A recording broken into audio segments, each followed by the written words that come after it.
नमस्कार, मैं हूं दीपक भंडारी और आप देख रहे हैं D4U न्यूज। चर्चा करेंगे दिन भर की बड़ी खबरों पर।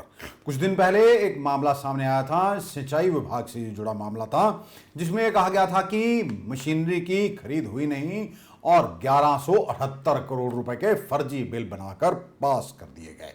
ये मामला जुड़ा था कि पराली जलाने को बचाने के लिए इसके लिए मशीनरी खरीदी जानी थी, लेकिन ये मशीनरी खरीदी ही नहीं गई और इस पर सब्सिडी भी कुछ नेताओं को दे दी गई। अब इसमें मामले में एक नया मोड़ आया है। इससे पहले हम आपको बताएंगे कि सिंचाई घोटाले में पूर्व मंत्रियों 3 आईएएस अधिकारियों से पूछताछ किए जाने की चर्चा हुई थी कि यह फर्जी बिल बनाने का मामला है, इसलिए हमें 2 पूर्व कैबिनेट मंत्रियों से पूछताछ की इजाजत दी जाए, ऐसा विजिलेंस की ओर से सरकार को लिखा गया था।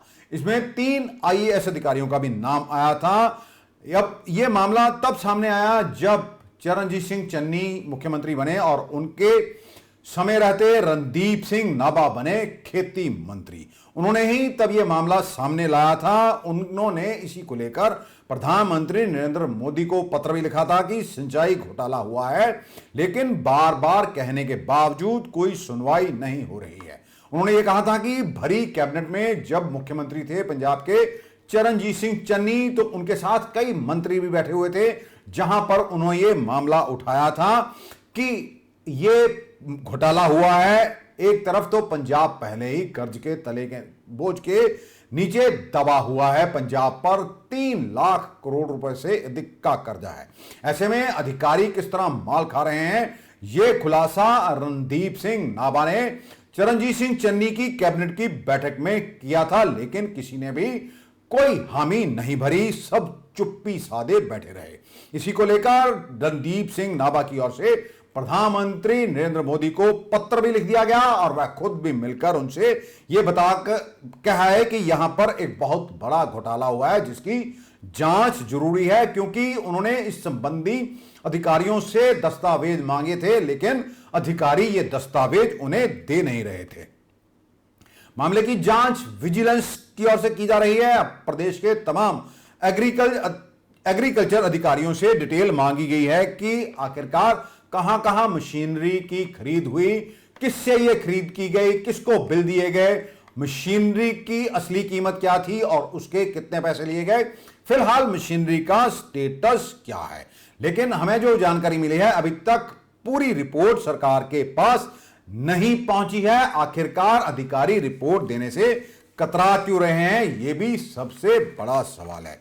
लेकिन इसी को लेकर अब मामले में नया मोड़ आया। इसमें नाम आया था पूर्व कैबिनेट मंत्री शरणजीत सिंह ढिल्लों का। उन्होंने एक दिन पहले लुधियाना में प्रेस कॉन्फ्रेंस की और उनके साथ थे अकाली नेता एडवोकेट हरीश राय ढांडा। उन्होंने कहा कि यह पूरा मामला 2 आईएएस अधिकारियों के बीच की लड़ाई का था, जबकि असल में कोई घोटाला हुआ ही नहीं था। इन दोनों अधिकारियों की लड़ाई के बाद विजिलेंस की एंट्री होती है और विजिलेंस इसकी जांच शुरू कर देती है।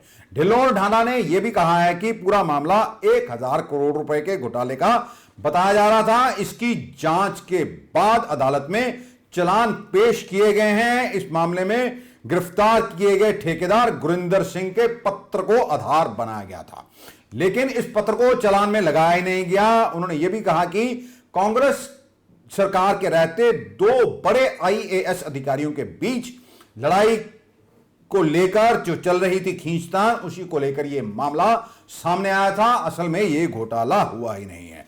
अब सरकार जो कि पिछले कुछ दिनों से यह कह रही है कि एग्रीकल्चर से जुड़ा घोटाला 1178 करोड़ रुपए का है, अगर शरणजीत सिंह ढिल्लों सच कह रहे हैं तो फिर सरकार को इस पर अपना स्पष्टीकरण देना चाहिए कि जिसे लेकर हाय तौबा मचाई गई कि सिंचाई घोटाले में 1178 करोड़ रुपए डकार लिए गए। अब वह घोटाला हुआ है या नहीं हुआ, आखिरकार जनता ये जानना चाहती है। जिस तरह से मुख्यमंत्री भगवंत मान ने अपने ही कैबिनेट मिनिस्टर सेहत मंत्री डॉक्टर विजय सिंगला को पहले बर्खास्त किया, फिर उन्हें पुलिस के हवाले कर दिया और वह 2 महीने तक करीब जेल में भी रहकर आए, तब यह लगता था कि सरकार भ्रष्टाचार के खिलाफ सख्त कदम उठाएगी।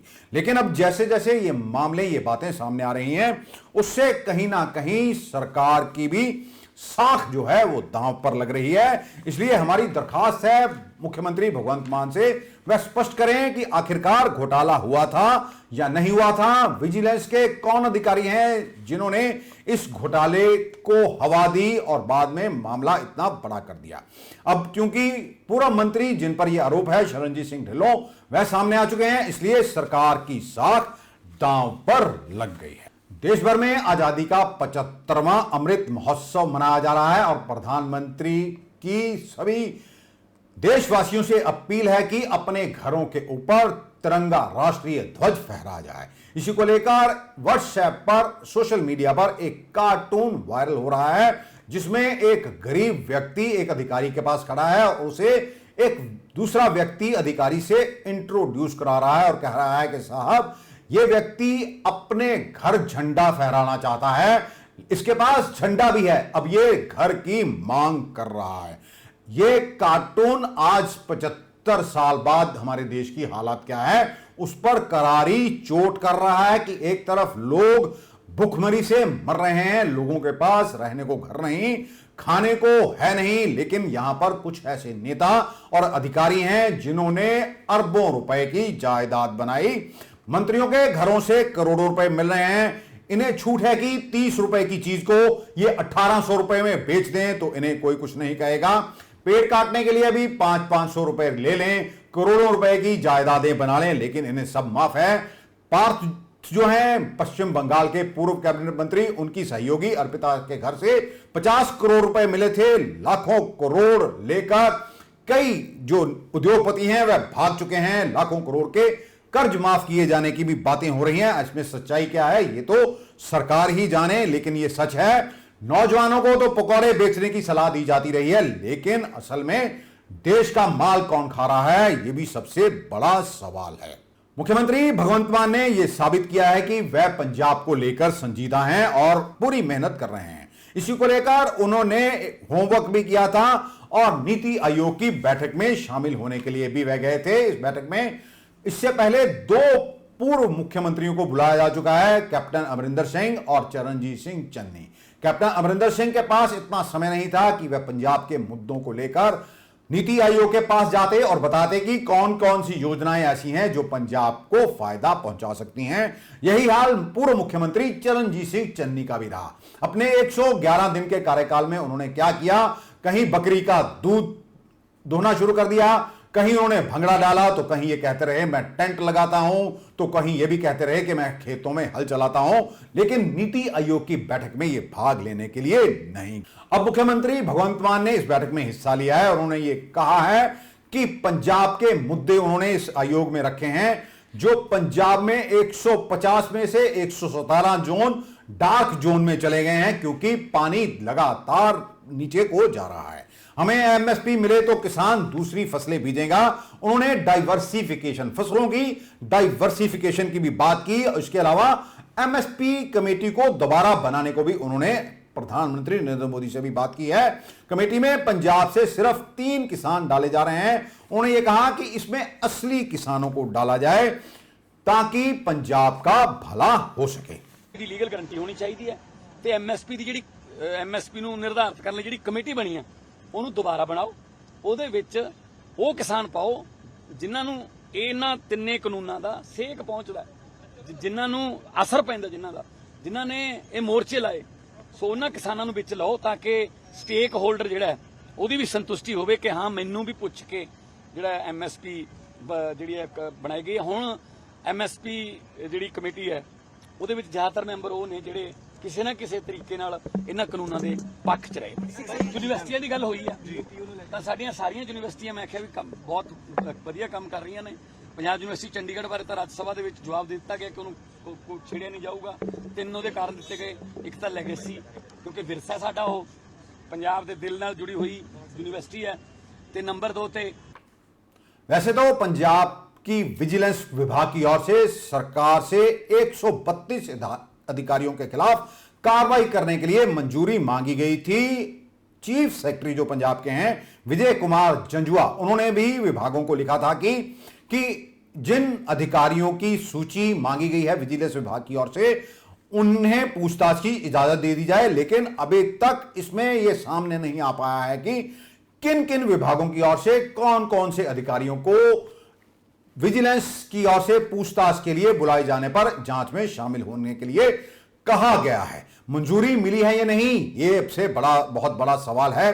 कौन अधिकारी हैं जिन्होंने नेताओं से मिलकर पैसा बनाया, यानी कि पंजाब को ताक पर रखा, पंजाब के भविष्य का ख्याल नहीं किया और सिर्फ अपने हुक्मरानों का हुक्म ही बजाया और इसमें अपने भी वारे न्यारे किए। पंजाब में आम आदमी पार्टी की सरकार को बने हुए लगभग 5 महीने होने को हैं, अभी तक माइनिंग पर कोई पॉलिसी नहीं बनी है। वैसे तो विभाग के मंत्री हरजोत सिंह बैंस का यह बयान सामने आया है कि अवैध माइनिंग के खिलाफ सरकार की ओर से 300 से अधिक मामले दर्ज कर लिए गए हैं, लेकिन कुछ दिन पहले दूसरी तरफ बीएसएफ की ओर से भी एक हाई कोर्ट में एक याचिका दर्ज की गई थी जिसमें उन्होंने कहा था कि अवैध माइनिंग से देश की सुरक्षा खतरे में पड़ गई है, क्योंकि अवैध माइनिंग को लेकर दिन में और रात में भी कुछ लोग सीमाओं के पास जाते हैं जो कि सुरक्षा के लिए खतरनाक हो सकता है। यह भी सच है कि अभी तक रेता लोगों को सस्ती नहीं मिल रही है। जो लोग कंस्ट्रक्शन कर रहे हैं उन्हें रेत महंगे दामों पर खरीदनी पड़ रही है। अब माइनिंग पॉलिसी को लेकर सरकार क्या कर रही है ये तो या तो सरकार जानती है या तो फिर भगवान ही जानता है, लेकिन हमारी सरकार से दरख्वास्त है कि इसे लेकर जल्द ही कोई पॉलिसी बनाई जानी चाहिए। 306 अगर मामले आपकी ओर से दर्ज किए गए हैं तो यह एक बहुत बड़ा माफिया है, क्योंकि 306 मामले कम नहीं होते हैं। पूरे पंजाब में यह माफिया सरगर्म है, लेकिन अभी तक सवाल यह है कि लोगों को सस्ती रेत क्यों नहीं मिल रही है। वहीं जेलों से नशा और मोबाइल मिलने का सिलसिला थम नहीं रहा है। ऐसे अधिकारी हैं जो जेल में बंद अपराधियों को नशा मुहैया करा रहे हैं, उनके लिए मोबाइल लेकर जा रहे हैं। जेलों से ही साजिशें हो रही हैं, ये हम नहीं कह रहे हैं। ऐसा ही एक मामला सामने आया है। फरीदकोट जेल के सहायक सुपरडेंट को पुलिस की ओर से गिरफ्तार किया गया है, जिसके पास से 78 ग्राम हेरोइन बरामद की गई है और उसके पास से 4 मोबाइल फोन भी पकड़े गए हैं। ऐसा कहा जा रहा है कि यह अधिकारी जेल में बंद अपराधियों के लिए ही यह हेरोइन और अब मोबाइल लेकर जाता था। हेरोइन को फाइल में छिपा कर रखा गया था। यदि यह सच है कि अधिकारी और कर्मचारी जेलों में बंद अपराधियों को तमाम सामग्री मुहैया करवा रहे हैं तो यह और भी खतरनाक है। पैसों की खातिर इन लोगों ने अपना जमीर बेच दिया है। लोगों की सुरक्षा ही नहीं, देश, समाज और प्रदेश की सुरक्षा भी दांव पर लगा दी है। ऐसे अधिकारियों के खिलाफ सख्त कार्रवाई होनी चाहिए। कितने लोगों ने पिछले दिनों में मोटा माल कमाया है कि कौन नहीं जानता। ऐसी खबरें सामने आती हैं कि अपराधी जेलों में बैठकर अपने अपराधों को अंजाम दे रहे हैं। फिरौतियां मांगी जा रही हैं, लोगों की हत्याएं करवाई जा रही हैं। सिद्धू मूसेवाला की हत्या की साजिश भी तिहाड़ जेल में बैठकर ही रची गई थी। कोर्ट चों ਇਹਨਾਂ ਦੇ ਅਸਿਸਟੈਂਟ ਕਮਾਂਡੈਂਟ ਜਿਹੜੇ ਸੁਪਰਡੈਂਟ ਜੇਲ੍ਹ ਹੈਗੇ ਆ ਬਿੰਨੀ ਟਾਂਕ, ਉਹਨਾਂ ਨੂੰ ਜੇਲ੍ਹ ਅਥਾਰਟੀਜ਼ ਵਾਲਿਆਂ ਨੇ ਚੈਕਿੰਗ ਦੌਰਾਨ ਉਹਨਾਂ ਤੋਂ ਨਸ਼ੀਲਾ ਪਾਊਡਰ ਚਿੱਟਾ ਬਰਾਮਦ ਕੀਤਾ 78 ਗ੍ਰਾਮ ਔਰ ਨਾਲ ਇੱਕ ਮੋਬਾਈਲ ਫੋਨ ਸੀਗਾ ਵੀਵੋ ਦਾ ਨਵਾਂ। ਉਸ ਦੇ ਸਬੰਧ ਵਿੱਚ ਅਸੀਂ ਮੁਕੱਦਮਾ ਦਰਜ ਕਰ ਲਿਆ ਔਰ ਮੁਕੱਦਮਾ ਦਰਜ ਹੋਣ ਤੋਂ ਬਾਅਦ ਜਦੋਂ ਇਹਨਾਂ ਦੀ ਗੱਡੀ ਦੀ ਸਰਚ ਕੀਤੀ ਉਹਦੇ ਵਿੱਚੋਂ ਕੁਝ ਪੈਸੇ ਕਰੀਬ 67,000 ਰੁਪਏ ਔਰ 3 ਮੋਬਾਈਲ ਫੋਨ ਸਾਨੂੰ ਹੋਰ ਮਿਲੇ ਆ। ਉਹਦੇ ਬਾਰੇ ਅਸੀਂ ਹੁਣ ਮੁਕੱਦਮਾ ਦਰਜ ਹੋ ਕੇ ਇਹਦੀ ਤਫਤੀਸ਼ ਕਰਦੇ ਹਾਂ। पंजाब में अब 2 सेंटर पॉइंट बन गए हैं, एक तो राघव चड्ढा और दूसरी तरफ हैं हमारे मुख्यमंत्री भगवंत मान। राघव चड्ढा ने हाल ही में एक हेल्पलाइन नंबर जारी किया है। इसका नंबर है 9910944444, जिस पर वह कह रहे हैं कि हमें इस पर सुझाव भेजें। पता होना चाहिए हमें कि पंजाब की समस्याएं क्या हैं, ताकि इन समस्याओं को राज्यसभा में रखा जाए और इन मुद्दों को हल करवाया जाए। इसी को लेकर जथेदार जगतार सिंह हवारा कमेटी की ओर से तीखी प्रतिक्रिया भी आई है और यह कहा है कि राघव चड्ढा पढ़े लिखे व्यक्ति हैं और पंजाब के 3 करोड़ लोगों के सुझाव लेने के लिए उनकी ओर से एक हेल्पलाइन जारी किया गया है, लेकिन वह पंजाब की स्थिति को अच्छी तरह जानते हैं कि 2015 में अकाली भाजपा सरकार के दौरान श्री गुरु ग्रंथ साहब की बेअदबियां की गई। उसके बाद बाइबल गला कांड होता है, फिर गोली लगने से 2 सिंह शहीद हो जाते हैं। इसका आज तक सिखों को न्याय नहीं मिल पाया है। इस दौरान पंजाब में 4 मुख्यमंत्रियों की सरकारें थी। पिछले 8 महीने से न्याय मोर्चा चल रहा है। इसके साथ ही प्रोफेसर दविंदर पाल सिंह भुल्लर की रिहाई, जो गुरु नानक साहब की 550वीं जयंती पर होनी थी, अब तक नहीं हो पाई है। हवाला कमेटी ने दावा किया कि प्रोफेसर भुल्लर की रिहाई में कोई संवैधानिक और कानूनी बाधा नहीं, दिल्ली सरकार की सांप्रदायिक सोच की वजह से इसे रोका गया है। तिहाड़ जेल में बंद जथेदार जगतार सिंह हवारा को पंजाब जेल में स्थानांतरित करने का मामला भी दिल्ली और पंजाब की आम आदमी पार्टी के सरकार के अधिकार क्षेत्र में है। केंद्र सरकार के बिजली संशोधन बिल पर मुख्यमंत्री भगवंत मान ने कड़ी प्रतिक्रिया दी और कहा, केंद्र सरकार राज्यों को कठपुतली ना समझे। हम अपने अधिकार के लिए सड़क से सांसद तक की लड़ाई लड़ेंगे। केंद्र सरकार इस बिल को संसद में लेकर आ रही है। मान ने इसे राज्यों के अधिकारों पर एक और हमला करार दिया है। यह भी वैसे तो जो भगवंत मान कह रहे हैं वह सच है, क्योंकि हर एक राज्य की अपनी अपनी टोपोग्राफी है, उनकी अपनी अपनी मांगे हैं और अपनी अपनी उनकी परेशानियां हैं। इसीलिए सरकार को केंद्र सरकार को राज्यों की हितों को भी सामने रखकर ही कोई ना कोई बिल पारित करना चाहिए।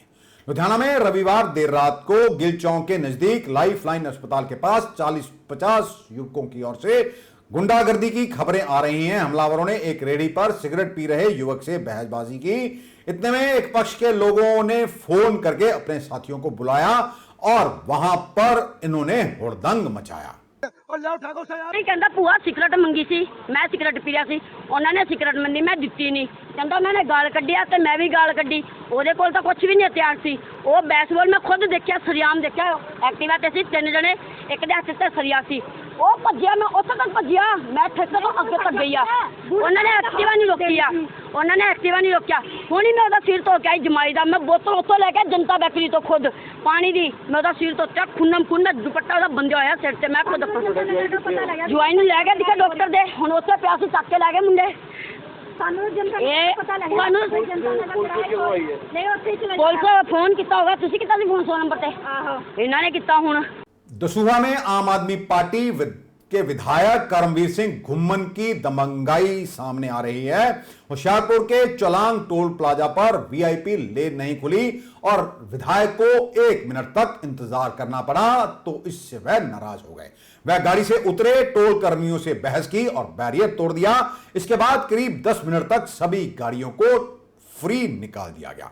पूरा मामला टोल पर लगे सीसीटीवी कैमरे में कैद हो गया। टोल कर्मियों की भी प्रतिक्रिया इस पर सामने आई है और उन्होंने विधायक पर गुंडागर्दी का आरोप लगाया। हालांकि विधायक का कहना है कि वहां पर कोई कर्मचारी वीआईपी लेन खोलने के लिए नहीं था, इसलिए ऐसा हुआ है। अब सवाल सबसे बड़ा यह है कि विधायक साहब ने तो टोल पर लगे बैरिकेड को भी हटा दिया और निकल गए, अपनी गाड़ी को लेकर निकल गए। आम आदमी करे तो करे क्या? यदि उसकी गाड़ी के ऊपर फास्ट टैग नहीं होता तो उससे दोगुना पैसा वसूल किया जाता है। और टोल प्लाजा पर भी कई तरह की दबंगाई सामने आती है। वापसी का टोल मांगने पर वापसी का टोल नहीं दिया जाता, बल्कि आगे से बहस की जाती है। ऐसे में लोग करें तो क्या करें? रोड टैक्स दें, टोल टैक्स दें और तमाम टैक्स दें। कुछ नहीं होया तो कोई नहीं सर, वो गड्डी लेते आई जिमें अहीं बूम खोल देता, गड्डी अगे खलोर के उन्होंने मुलाजम उतर के आ गए, बस लाइना खोलो, ये कर देंगे वो कर देंगे। मैंने कहा सर कोई गल नहीं, कोई गलती नहीं साढ़े को हुई, अं तो टाइम सिर बूथ खोल देता। हाँ जी, उन्हें खोल के लाइना अपने आप खानियाँ शुरू कर दी। उन्होंने मुलाजमान ने असला उन्होंने खोल अभी बेटियाँ करवा देगा। विधायक साहब भी खड़े थे? हाँ जी हाँ जी, वो भी नाल उन्होंने तो अं मेहनत की, सॉरी फील किया भी सर जेकर उत्थे लेट हो गए हाँ तो कोई गल नहीं, तो बंदा पानी पीन गया सी। घूमन जो कोई विधायक दसूहा है इतने हल्ला गुल्ला करके गए, झगड़ा करके गए? सर इदा होया सीगा भी थोड़ा टाइम पहला ना विधायक साहब आए थे, असीं ऑफिस 'ਚ बैठे थे, तो जब असीं आण के देखा तो उन्होंने गड्डी खड़ी सी, तो नाल उन्होंने मुलाजम थे, तो कुछ आप भी थे, तो गड्डी उन्होंने सारा 3-4 मिनट वास्ते फ्री करवा दी। ਕਾਰਨ ਸ਼ਾਇਦ ਉਹਨਾਂ ਨੂੰ ਇਹ ਲੱਗਿਆ ਵੀ ਸ਼ਾਇਦ ਫੋਮ ਬੈਰੀਅਲ ਚੱਕਣ ਲੱਗੇ ਜਾਂ ਗੱਡੀ ਕੱਢਣ ਲੱਗੇ ਉਹਨਾਂ ਨੂੰ ਦੇਰੀ ਹੋਈ ਹੈ, ਪਰ ਅਸੀਂ ਕੈਮਰੇ 'ਚ ਵੇਖਿਆ ਜ਼ਿਆਦਾ ਟਾਈਮ ਨਹੀਂ, ਵੱਧ ਤੋਂ ਵੱਧ 10 ਸੈਕਿੰਡ 5 ਸੈਕਿੰਡ ਦੇ ਵਿੱਚ ਗੱਡੀ ਸਟਾਪ ਹੋਈ। आम आदमी पार्टी की सरकार के खिलाफ प्रॉपर्टी कारोबारियों ने सोमवार को पूरे पंजाब की तहसीलों के बाहर धरना दिया। बढ़े हुए कलेक्टरेट और एनओसी मिलने में आ रही दिक्कतों के खिलाफ सरकार को प्रॉपर्टी डीलरों की ओर से जमकर कोसा गया। कॉलोनाइजर एसोसिएशन के प्रधान सुरेंद्र वशिष्ठ और कन्वीनर संजीव रामपाल का कहना है कि लंबे समय से उनकी मांगों को नजरअंदाज किया जा रहा है। ਕੀ ਤੁਹਾਡਾ ਕਿੰਨਾ ਨੇ ਦਿੱਤਾ ਕਿ ਕਿਸ ਕਾਰਨ ਦਿੱਤਾ ਉਹ ਦੱਸੋ। ਇਹ ਸਰ ਇਹ Punjab coloniser and dealer association ਵੱਲੋਂ ਇਹ ਜਿਹੜਾ ਵਾ ਧਰਨਾ ਦਿੱਤਾ ਵਾ, ਇਹ ਸਿਰਫ ਅੰਮ੍ਰਿਤਸਰ ਦੇ ਵਿੱਚ ਨਹੀਂ ਆ, ਪੰਜਾਬ ਦੀ ਹਰ ਤਹਿਸੀਲ ਹਰ ਸਬ ਤਹਿਸੀਲ ਦੇ ਵਿੱਚ ਇਹ ਇਸੇ ਤਰ੍ਹਾਂ ਹੀ ਧਰਨਾ ਚੱਲ ਰਿਹਾ ਵਾ। ਅਸੀਂ ਤਕਰੀਬਨ 15 ਦਿਨ ਪਹਿਲੋਂ ਹਰ ਡੀਸੀ ਨੂੰ, ਹਰ ਏਡੀਸੀ ਨੂੰ, ਹਰ ਐਸਡੀਐਮ ਨੂੰ ਇੱਕ ਮੈਮੋਰੈਂਡਮ ਦਿੱਤਾ ਸੀ ਸਰਕਾਰ ਤੱਕ ਸਾਡੀ ਗੱਲ ਪਹੁੰਚਾਉਣ ਵਾਸਤੇ, ਪਰ ਕਿਸੇ ਵੀ ਅਫਸਰ ਨੇ, ਕਿਸੇ ਵੀ ਬੰਦੇ ਨੇ ਸਾਡੀ ਜਿਹੜੀ ਆ ਗੱਲ ਸਰਕਾਰ ਤੱਕ ਨਹੀਂ ਪਹੁੰਚਾਈ ਔਰ ਹਾਰ ਕੇ ਸਾਨੂੰ ਉਹਦੇ ਅਗੇਂਸਟ ਅੱਜ ਅਣਮਿੱਥੇ ਸਮੇਂ ਲਈ ਇਹ ਧਰਨਾ ਜਿਹੜਾ ਵਾ ਉਹ ਦੇਣਾ ਪਿਆ। ਦੇਖੋ ਮੈਨੂੰ ਸਮਰਥਨ ਜਿਹੜਾ ਵਾ ਉਹ ਹਰ ਐਸੋਸੀਏਸ਼ਨ ਨੇ ਦਿੱਤਾ ਜੀ, ਡੀਡ ਰਾਈਟਰਸ ਜਿਹੜੇ ਆ ਉਹਨਾਂ ਨੇ ਵੀ ਦਿੱਤਾ ਜੀ, ਔਰ ਇਹ ਹਰ ਤਹਿਸੀਲ ਦੇ ਵਿੱਚ ਦਿੱਤਾ ਜੀ। ਡੀਡ ਰਾਈਟਰ ਨੇ ਵੀ, ਅਸ਼ਰਾਮ ਫਰੋਸ਼ ਨੇ ਵੀ, ਟਾਈਪਿਸਟਾਂ ਨੇ ਵੀ, ਜਿਹੜੇ ਫੋਟੋ ਸਟੇਟ ਵਾਲੇ ਉਹਨਾਂ ਨੇ ਵੀ, ਈਵਨ ਜਿਹੜੀਆਂ ਸਰਕਾਰਾਂ ਓਪੋਜੀਸ਼ਨ ਦੇ ਵਿੱਚ ਨੇ, ਜਿਹੜੀਆਂ ਪਾਰਟੀਆਂ ਓਪੋਜੀਸ਼ਨ ਨੇ, ਬੀਜੇਪੀ ਪਾਰਟੀ ਹੋਈ, ਕਾਂਗਰਸ ਪਾਰਟੀ ਹੋਈ, ਅਕਾਲੀ ਦਲ ਪਾਰਟੀ ਹੋਈ, ਸਾਰਿਆਂ ਨੇ ਸਾਨੂੰ ਸਮਰਥਨ ਦਿੱਤਾ ਕਿ ਇਹ ਜਿਹੜੀਆਂ ਸਰਕਾਰ ਨੇ ਨੀਤੀਆਂ, ਮਾਰੂ ਨੀਤੀਆਂ ਬਣਾਈਆਂ ਵਾ ਉਹਦਾ ਹੱਲ ਹੋਣਾ ਚਾਹੀਦਾ ਔਰ ਲੋਕਾਂ ਦੀ ਸਹੂਲਤ ਦੇ ਅਕੋਰਡਿੰਗਲੀ ਇਹ ਨੀਤੀਆਂ ਬਣਨਾ ਚਾਹੀਦਾ। ਅਗਰ ਨਹੀਂ ਇਹ ਮਾਮਲਾ ਸ਼ਾਂਤ ਹੁੰਦਾ, ਜੇ ਨਹੀਂ ਕੁਝ ਕਰਦੇ, ਕੋਈ ਵੀ ਐਕਸ਼ਨ ਨਹੀਂ ਲੈਂਦੇ, ਫਿਰ ਕੀ ਕਰੇਗੀ ਸਾਰੀ ਪੰਜਾਬ? ਭਾਜੀ ਫਿਰ ਸੰਗਠਨ ਜਿਹੜਾ ਵਾ ਉਹ ਇਹਦੇ ਜਿਹੜਾ ਟ੍ਰੇਲਰ ਵਿਖਾਇਆ ਵਾ, ਇਸ ਤੋਂ ਬਾਅਦ ਜਿਸ ਤਰ੍ਹਾਂ ਕਿਸਾਨਾਂ ਨੇ 2 ਸਾਲ ਸੰਗਠਨ ਆਪਣਾ ਸੰਘਰਸ਼ ਜਾਰੀ ਕੀਤਾ ਹੀ, ਹੋ ਸਕਦਾ ਵੀ ਅਸੀਂ ਇੱਥੇ 3 ਸਾਲ ਇਹ ਸੰਘਰਸ਼ ਲਾਗੂ ਰੱਖੀਏ। ਮੁੱਖ ਮੰਤਰੀ ਸਾਹਿਬ ਨੇ ਜਿਹੜੇ ਕਿ ਬਹੁਤ ਇਮਾਨਦਾਰ ਆ, ਬੜੇ ਇਮਾਨਦਾਰੀ ਨਾਲ ਕੰਮ ਕਰ ਰਹੇ, ਕੀ ਉਹਨਾਂ ਦੀ ਕੀ ਕਰੋ? ਭਾਜੀ ਉਹ ਮੁੱਖ ਮੰਤਰੀ ਹੈ ਹੀ ਨਹੀਂ ਜੀ। ਮੰਗ ਪੱਤਰ ਦੋਗੇ ਉਹਨਾਂ ਨੂੰ? ਭਾਜੀ ਅਸੀਂ ਉਹਨਾਂ ਵਾਸਤੇ ਹੀ ਕਾਲ ਰੱਖੀ ਸੀ ਵੀ ਜੇ ਅਸੀਂ ਗੱਲ ਕਰਾਂਗੇ ਤਾਂ ਮੁੱਖ ਮੰਤਰੀ ਨਾਲ ਗੱਲ ਕਰਾਂਗੇ, ਪਰ ਮੈਨੂੰ ਨਹੀਂ ਲੱਗਦਾ ਵੀ ਉਹ ਮੁੱਖ ਮੰਤਰੀ ਆਪਣੇ ਕਿਸੇ ਵੀ ਸਟੈਂਡ ਵਾਸਤੇ ਹੈਗੇ ਨੇ, ਕਿਉਂਕਿ ਉਹ ਦਿੱਲੀ ਵਾਲਿਆਂ ਦੀ ਕਠਪੁਤਲੀ ਨੇ। ਅਗਰ ਦਿੱਲੀ ਵਾਲੇ ਉਹਨਾਂ ਨੂੰ ਯੈਸ ਕਰਨਗੇ ਤੇ ਉਹ ਸਾਡੀ ਗੱਲ ਸੁਣਨਗੇ, ਜੇ ਦਿੱਲੀ ਵਾਲੇ ਯੈਸ ਨਹੀਂ ਕਰਨਗੇ ਤਾਂ ਉਹਨਾਂ ਨੇ ਸਾਡੀ ਗੱਲ ਨਹੀਂ ਸੁਣਨੀ। ਔਰ ਉਹ ਚਾਹੁੰਦੇ ਆ ਦਿੱਲੀ ਵਾਲੇ ਵੀ ਇੱਥੇ ਇਸੇ ਤਰ੍ਹਾਂ ਹੀ ਐਜੀਟੇਸ਼ਨ ਹੁੰਦੇ ਰਹਿਣ, ਇਸੇ ਤਰ੍ਹਾਂ ਬਗਾਵਤਾਂ ਹੁੰਦੀਆਂ ਰਹਿਣ ਤੇ ਇਹ ਭਗਵੰਤ ਮਾਨ ਨੂੰ ਲਾ ਕੇ ਆਪਣੇ ਕਿਸੇ ਹੋਰ ਚਹੇਤੇ ਨੂੰ ਇਸੀਆਂ ਬਣਾਇਆ ਜਾਏ। ਤੁਹਾਡੀ ਜਿਹੜੀ ਐਸੋਸੀਏਸ਼ਨ ਪ੍ਰੈਜ਼ੀਡੈਂਟ ਸਾਹਿਬ ਕੋਲ ਨੇ ਨਾਮ ਬੋਲੇ ਇੱਥੇ ਸਾਡੇ Punjab and coloniser dealer association ਦੇ ਨੇ ਸਰਦਾਰ ਗੁਰਵਿੰਦਰ ਸਿੰਘ ਜੀ ਲਾਂਬਾ ਪੰਜਾਬ ਦੇ, ਮੈਂ ਉਦੋਂ ਪੰਜਾਬ ਦਾ ਵਾਈਸ ਪ੍ਰੈਜ਼ੀਡੈਂਟ ਹੈ। ਅੰਮ੍ਰਿਤਸਰ ਦੀ ਇਕਾਈ ਦਾ ਮੈਂ ਪ੍ਰੈਜ਼ੀਡੈਂਟ ਹੈ ਸੁਰਿੰਦਰ ਕੁਮਾਰ ਸ਼ਰਮਾ ਉਰਫ ਗੋਗਾ, मैं Amritsar coloniser and dealer association का प्रेसिडेंट हूं। पंजाब में अगर कोई नशा पीते पकड़ा गया या उससे थोड़ी मात्रा में नशा मिलता है तो वह कानूनी माफी ले सकता है। सोमवार को पंजाब पुलिस हेडक्वार्टर में आईजी डॉक्टर सुखचैन सिंह गिल ने यह जानकारी दी। डॉक्टर गिल ने कहा कि एनडीपीएस एक्ट की 64A में यह प्रोविजन है, पकड़ा गया व्यक्ति रिहैबिलिटेशन सेंटर में जाकर नशा छोड़ सकता है, कानून में उसे माफी मिल सकती है। उन्होंने यह भी कहा कुछ को गलतफहमी है कि अगर वह कबूल कर लेंगे तो उन्हें सजा हो जाएगी, लेकिन ऐसा नहीं है। इसमें पर्चा दर्ज होने के बाद कोर्ट में पेश किया जाता है, कोर्ट में वह कमिटमेंट करेगा और डी एडिक्शन सेंटर में जाकर अपना इलाज कराएगा तो फिर उसे सजा नहीं होगी।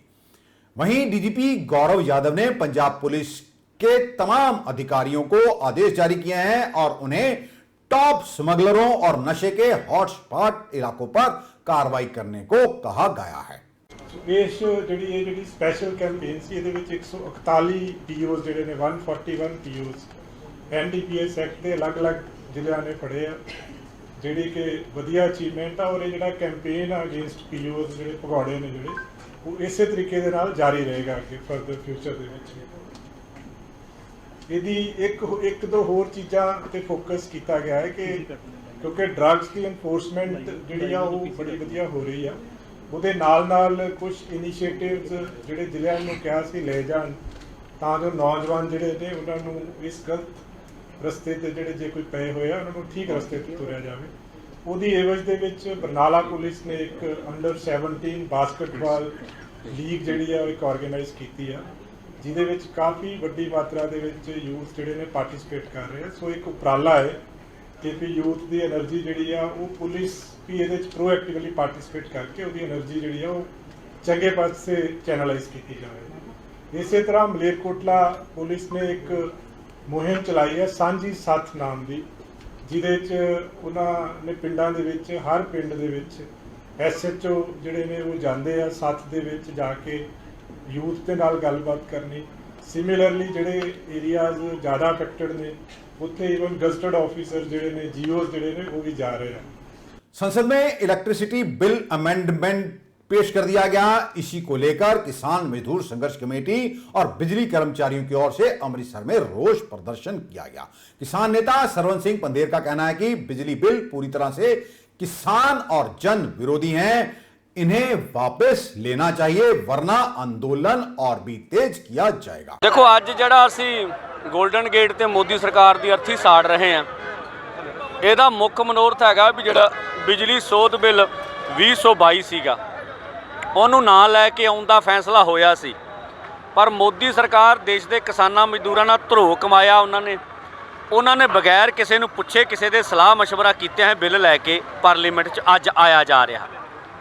ਜੇਕਰ ਇਹ ਬਿੱਲ ਪਾਸ ਹੁੰਦਾ ਵਾ ਤੇ ਸਾਰੇ ਦੇਸ਼ ਦੇ ਜਿੰਨੇ ਵੀ ਖਪਤਕਾਰ ਆ ਉਹਨਾਂ ਨੂੰ ਜਿਹੜੀ ਬਿਜਲੀ ਬਹੁਤ ਮਹਿੰਗੀ ਮਿਲਣੀ ਹੈ।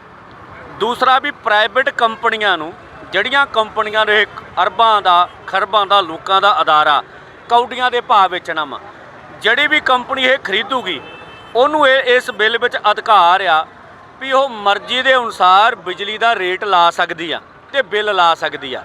ਇਹ ਇਸੇ ਤਰ੍ਹਾਂ ਹੋਊਗਾ ਜਿਵੇਂ ਪੈਟਰੋਲ ਤੇ ਡੀਜ਼ਲ ਦੀਆਂ ਕੀਮਤਾਂ ਵਾਲੇ ਮਸਲੇ ਤੇ ਅਧਿਕਾਰ ਪ੍ਰਾਈਵੇਟ ਕੰਪਨੀਆਂ ਨੂੰ ਦੇ ਦਿੱਤੇ ਸੀ ਤੇ ਰਾਤੋਂ ਰਾਤ ਰੇਟ ਵੱਧਦੇ ਸੀਗੇ। ਇਹਦੇ ਨਾਲ ਦੀ ਨਾਲ ਇਹ ਕੇਂਦਰ ਦਾ ਤੇ ਸੂਬਿਆਂ ਦਾ ਸਾਂਝਾ ਵਿਸ਼ਾ, ਪਰ ਕੇਂਦਰ ਨੇ ਸੂਬਿਆਂ ਕੋ ਕੋਈ ਵੀ ਰਾਇ ਨਹੀਂ ਲਈ ਹੈਗੀ। ਇਹ ਵੀ ਦੇਸ਼ ਦੇ ਫੈਡਰਲ ਢਾਂਚੇ ਤੇ ਕਹਿ ਲਾ ਵੀ ਇੱਕ ਕਿਸਮ ਦਾ ਹਮਲਾ ਵਾ ਵੀ ਤੁਸੀਂ ਸੰਬੰਧਿਤ ਜਿਹੜੇ ਤੁਹਾਡੇ ਭਾਈਵਾਲ ਹੈ ਕਿਸੇ ਮੁੱਦੇ ਤੇ ਕਿਸੇ ਕਾਨੂੰਨ ਲਿਆਉਣ ਤੋਂ ਪਹਿਲਾਂ ਉਹਨਾਂ ਨੂੰ ਤੁਸੀਂ ਪੁੱਛਦੇ ਹੀ ਨਹੀਂ ਹੈਗੇ। ਤੀਸਰਾ ਹੈਗਾ ਵੀ ਇਸ ਕਾਨੂੰਨ ਇਹ ਗੱਲ ਕਹਿੰਦਾ ਵੀ ਕੋਈ ਵੀ ਸਰਕਾਰ ਸਬਸਿਡੀ ਨਹੀਂ ਦੇ ਸਕਦੀ ਸਿੱਧੀ। ਮਤਲਬ ਪੰਜਾਬ ਸਰਕਾਰ ਨੇ ਕਿਸਾਨਾਂ ਨੂੰ ਬਿੱਲ ਮਾਫ ਕੀਤੇ ਆ, ਮਜ਼ਦੂਰਾਂ ਦੇ ਆ, ਦੂਜੀਆਂ ਮਾਫੀਆਂ ਆਈਆਂ, ਉਹ ਮਾਫੀਆਂ ਨਹੀਂ ਰਹਿਣੀਆਂ। ਕਾਨੂੰਨ ਹੀ ਉਹ ਗੱਲ ਕਹਿੰਦਾ ਵੀ ਕੋਈ ਵੀ ਸਿੱਧੀ ਮਾਫੀ ਦੇ ਨਹੀਂ ਸਕਦਾ ਹੈਗਾ। ਤਾਂ ਖੇਤੀ ਸੈਕਟਰ ਵਾਸਤੇ ਬਿਜਲੀ ਅਹਿਮ ਇੱਕ ਲੋੜ ਆ। ਜੇ ਬਿਜਲੀ ਤੁਹਾਡੀ ਇੰਨੀ ਮਹਿੰਗੀ ਹੋ ਗਈ ਤਾਂ ਫਿਰ ਤੁਸੀਂ ਖੇਤੀ ਵਿੱਚੋਂ ਬਾਹਰ ਜਾਓਗੇ। ਤਾਂ ਇਸ ਕਰਕੇ ਅਸੀਂ ਕਹਿਣਾ ਚਾਹੁੰਦੇ ਹਾਂ ਵੀ ਮੋਦੀ ਸਰਕਾਰ ਇਸ ਬਿੱਲ ਨੂੰ ਵਾਪਸ ਲਏ। ਦੂਜਾ ਦੁੱਖ ਦੀ ਗੱਲ ਹੈ ਵੀ ਸਾਰੀਆਂ ਵਿਰੋਧੀ ਧਿਰਾਂ ਇੱਕ ਅੱਧੇ ਨੂੰ ਛੱਡ ਕੇ ਕੋਈ ਵੀ ਬੋਲਿਆ ਨਹੀਂ ਹੈਗਾ। ਦੁੱਖ ਦੀ ਗੱਲ ਕੋਈ ਨਹੀਂ ਬੋਲਿਆ ਹੈਗਾ।